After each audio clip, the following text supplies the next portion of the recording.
My name is Jennifer. I am 63 years old. I am an old woman.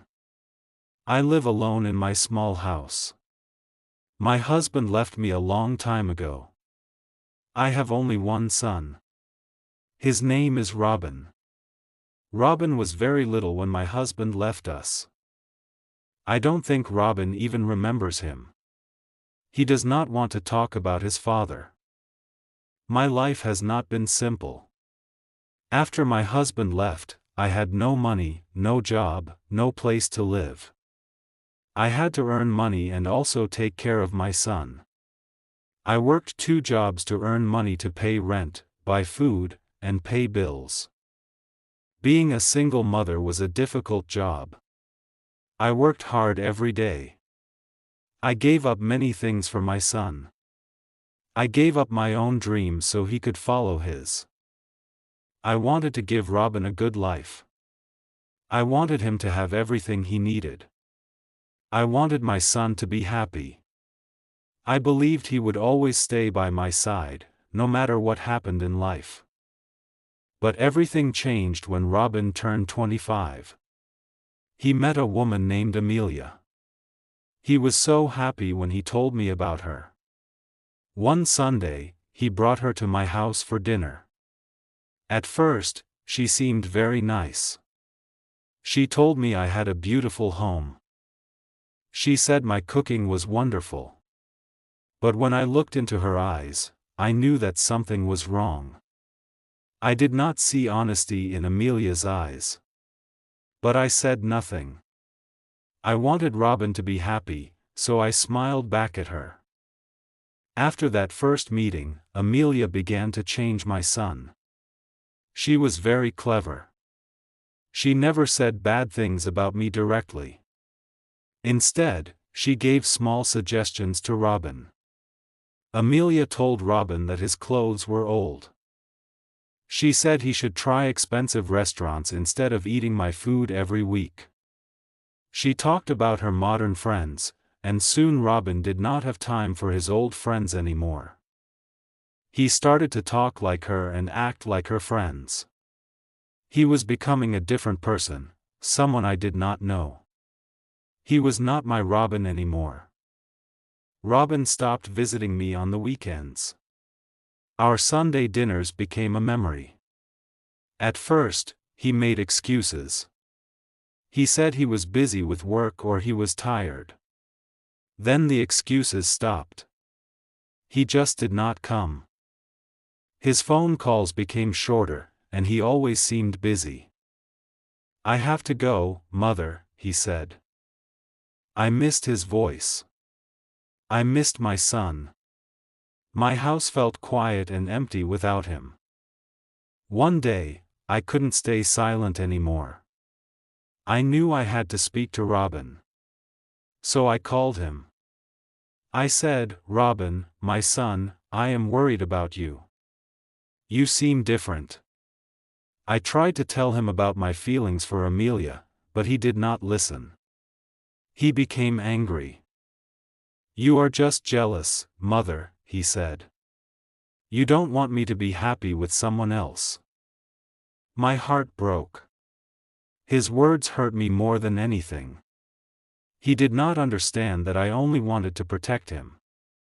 He thought I was selfish. He chose Amelia, not me. My eyes filled with tears.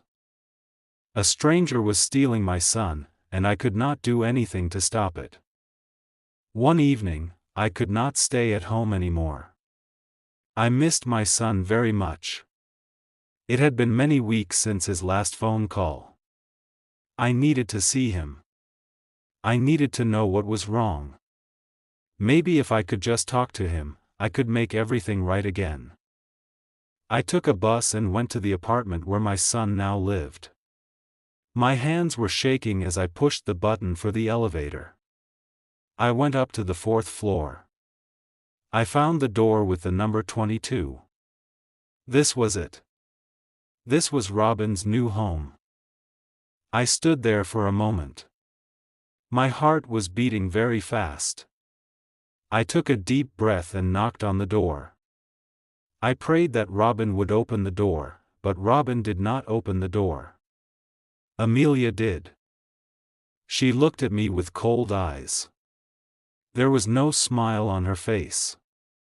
"Hello, Amelia," I said. "Is Robin home? I really need to talk to him." Amelia did not move. She said, "Robin is home, but he does not want to see you." My world stopped. I could not understand. "What do you mean?" I said. "Please let me see my son." Amelia shook her head and said, "Jennifer, you need to leave. Robin needs his freedom." I felt confused. I said, "Freedom? Freedom from what?" Amelia looked at me. "Freedom from you," she said. "He says you are too controlling.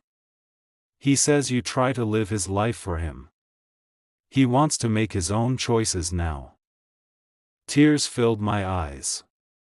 Controlling. I was not controlling. I was a mother. I loved him. I only wanted him to be safe and happy. Robin was there, but he would not come to the door. He wanted to stay away from me. Robin was gone. He had chosen a new life, and I was not part of it. I could not breathe. I turned away from the door. I did not say goodbye. There was nothing left to say. My son did not want me. Robin did not call. 1 day passed, then 2 days. Soon a week was gone. The weeks slowly turned into months. I looked at the telephone every day, hoping it would ring, but it never rang. I looked at the window, hoping to see Robin's car on the street, but he never came. There were no letters, no calls, and no visits. He promised he would never leave me. I could not sleep. I could not eat. I cried every day. When I went outside, people looked at me. They probably thought I was a bad mother. They thought I did something wrong to make my son go away. I wanted to tell them it was not my fault, but I said nothing. One morning, I opened the newspaper. I saw a name that made my heart stop. It was my son's name, Robin. My hands began to shake as I read the story. The article was about Robin and his wife, Amelia. It said Amelia had another man.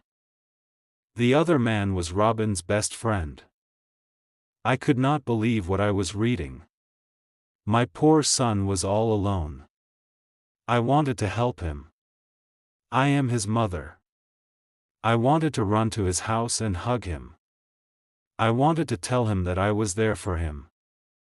But then I remembered standing at his door. I remembered Amelia's face when she told me to leave. Robin chose her. He chose to leave me. I wanted to call him, but I was scared. What if he did not want to talk to me? I loved my son, but I was afraid of being hurt again. Suddenly, there was a knock on the door. This was strange. Who could be here? Nobody visited me anymore. I took a deep breath and opened the door.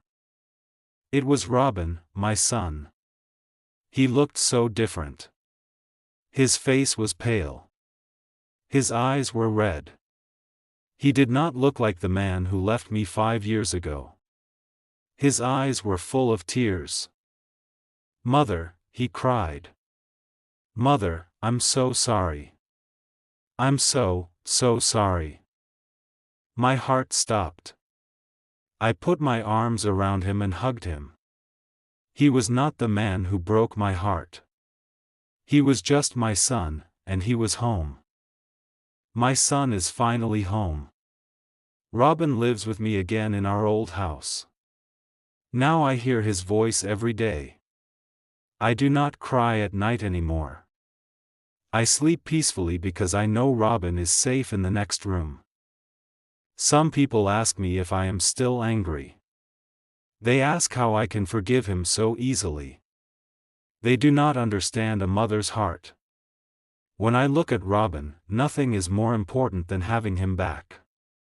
It will never be exactly the same as before, but it can be strong again. Families can hurt each other, but they can also heal. Love is a powerful thing.